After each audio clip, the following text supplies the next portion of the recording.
love life, Mama Rites? Hindi ko alam.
Good morning. So finally, andito kami ngayon sa pinakasikat na PBA player.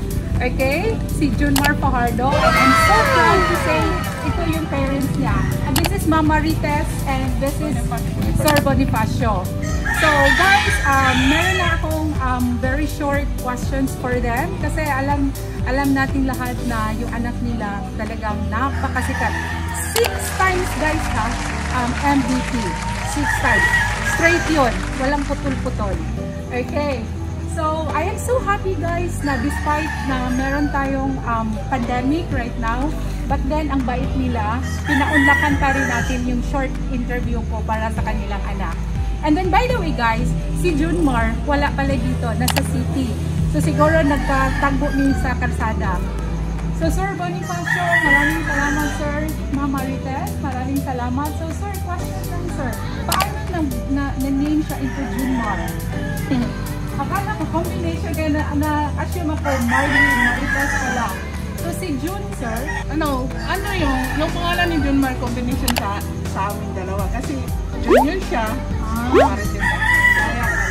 Then lumabas yung birth certificate, meron ng June as in month.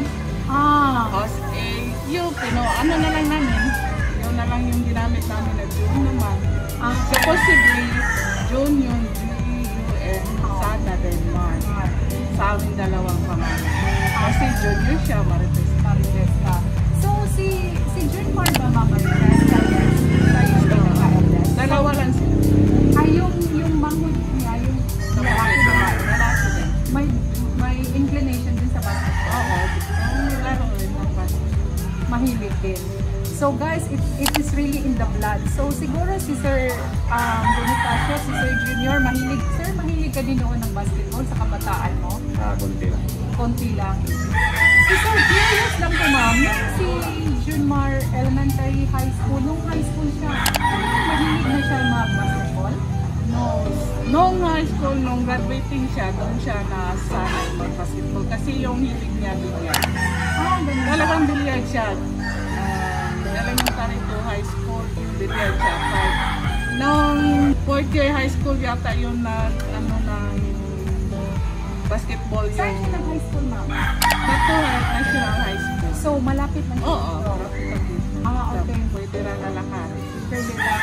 So, based on research, kasi guys, talagang na-research ko yung anak nila. So, based doon sa research, sa UC siya.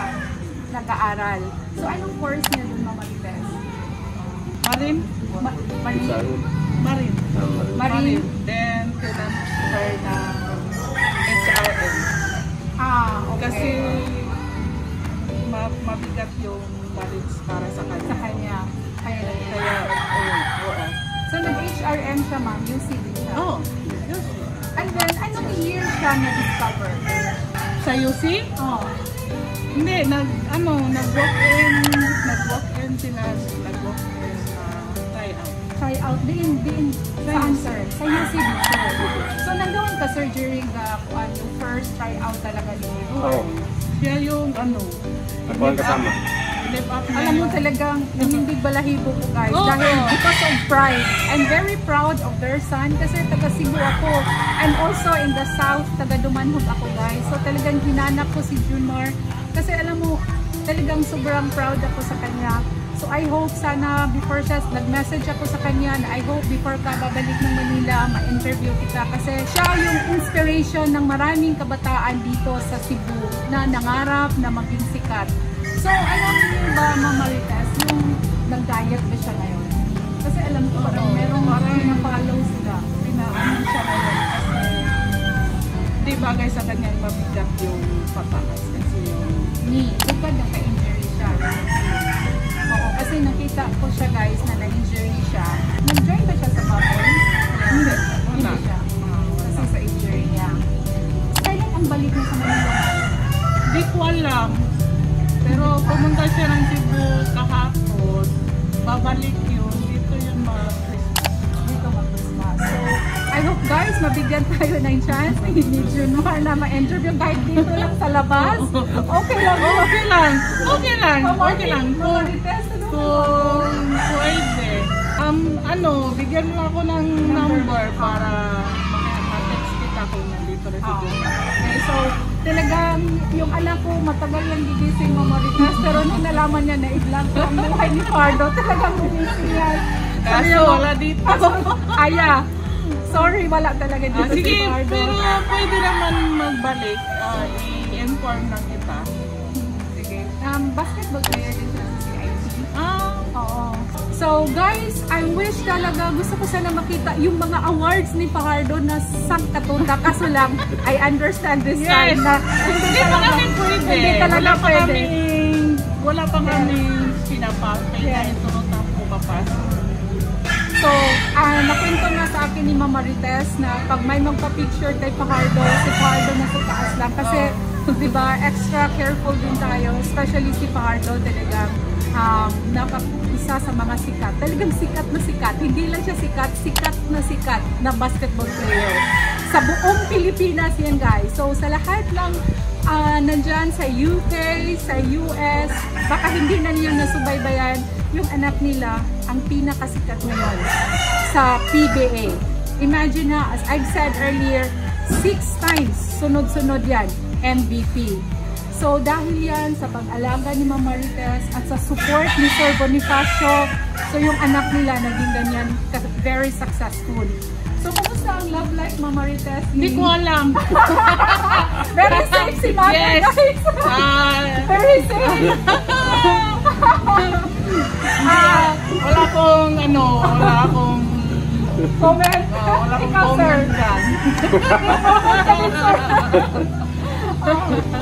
Alam nyo, guys, meron ako na nalaman sa love life niya, pero hindi ko rin sasabihin. Kasi yung parents niya hindi nagsabi. So Hindi kami nag-comment kasi private life yan. Tama. So we have to respect the private life At of saka papel ko na naging mama ni Junmar, I'm very very proud kasi sobrang bait ng anak namin.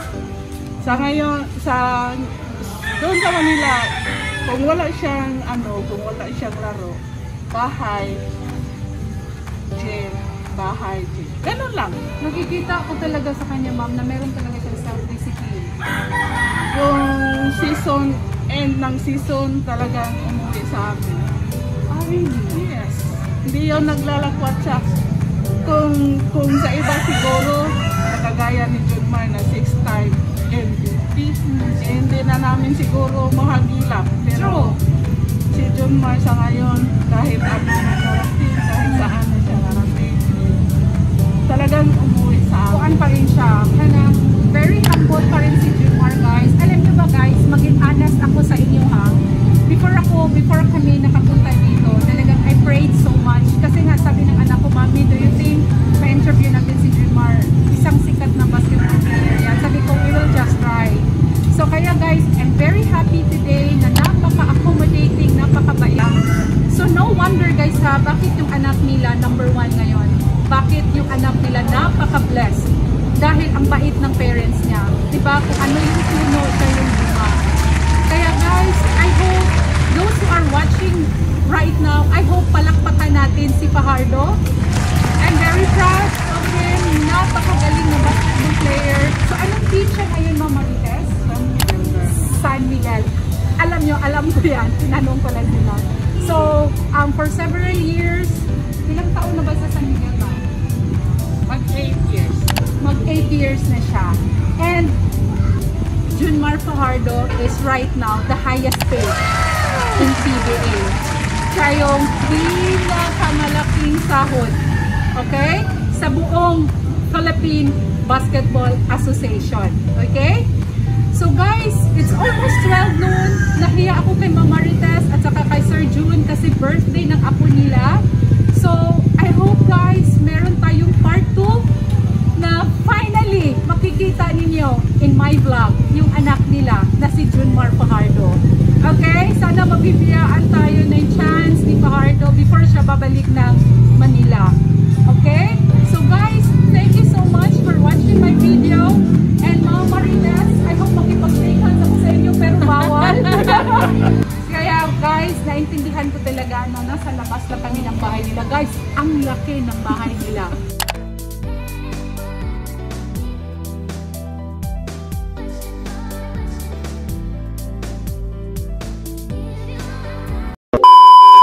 So guys, once again, thank you so much. I will not take much of their time kasi nga birthday na ako nila. Okay? Thanks everyone for watching my video and see you in my next vlog. Bye-bye. Bye-bye!